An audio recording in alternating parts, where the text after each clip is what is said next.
তাহলে কি আপনি মনে করেন আপনি খুব ভালো থাকতে পারবেন? আপনি বলতে আমি বাংলাদেশে যদি ১ কোটি বিএনপির নেতাকর্মী থাকে সবকিছু মিলিয়ে আমি এই ১ কোটি মানুষকেই বলছি।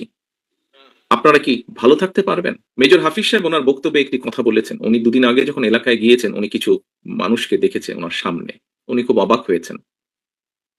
প্রিয় সহকর্মীবৃন্দ, এইরকম মানুষগুলো ৫ তারিখের পর থেকে আস্তে, আস্তে ভিড় করা শুরু করেছে।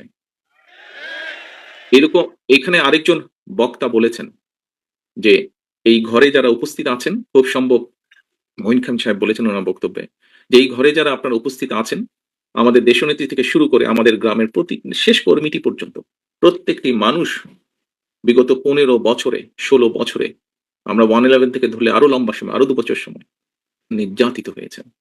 বাংলাদেশের পত্র-পত্রিকাগুলো, যেই পত্র-পত্রিকাগুলো সহজে আমরা বলতাম, কথার ছলে আমরা বলতাম বিএনপির ভালো নিউজ করে না। সেই পত্র-পত্রিকাগুলো লিখেছে তারা যে কিভাবে আমাদের নেতাকর্মীরা হাতকড়া পরা অবস্থায় জেলের ভিতরে মারা গিয়েছে।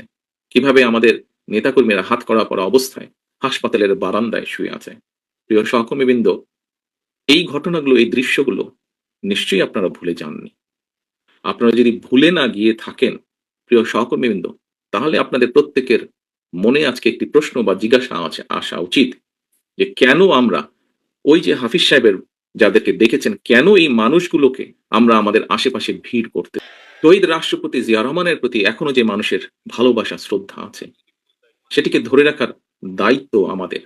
উনার যেই পরিকল্পনা, যেই আশা, যেই আকাঙ্ক্ষা নিয়ে আমরা আলোচনা করেছি, উনার যেই সফলতাগুলো নিয়ে আমরা আলোচনা করেছি, যা দেশ এবং দেশের মানুষকে উপকৃত করেছে, সেগুলোকে যদি আমাদের কন্টিনিউ করতে হয়, তাহলে অবশ্যই আমাদেরকে যেমন সতর্ক হতে হবে, আমাদের প্রত্যেকটি নেতাকর্মীদেরকে যেরকম সতর্ক হতে হবে, সচেতন হতে হবে, একসাথে একইভাবে যেটি মহাসচিব সাহেব ওনার বক্তব্যে বলেছেন যে মানুষের পাশে গিয়ে দাঁড়াতে হবে। বাংলাদেশ জাতীয়তাবাদী দলের নেতাকর্মীরা যারা অত্যাচার নির্যাতন সহ্য করেছে, এই যে ৬০ লক্ষ, আমরা কি ওই মোটরসাইকেল বহরের যারা, তাদেরকে সুবিধা দেওয়ার জন্য এই অত্যাচার নির্যাতন সহ্য করেছি?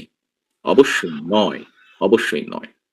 সহকর্মীবৃন্দ, মানুষ হিসাবে আমরা বিভ্রান্ত হয়তো হতেই পারি, কিন্তু যে পরিস্থিতির ভিতর দিয়ে আজকে এই মুহূর্তে আমরা যেখানে এসে দাঁড়িয়েছি, সহকর্মীবৃন্দ, আমি বিনীত হাতে আপনাদের কাছে করজোড়ে অনুরোধ করব, এই ঘর বা এই ঘরের বাইরে নয়, সমগ্র বাংলাদেশে শহীদ রাষ্ট্রপতি জিয়া রহমান এবং দেশনেত্রী বেগম খালেদা জিয়ার যত সৈনিক, যত কর্মী আছেন, আপনাদের কাছে আপনারা ওই মোটরসাইকেল আলাদেরকে ভিড় করতে দেবেন না।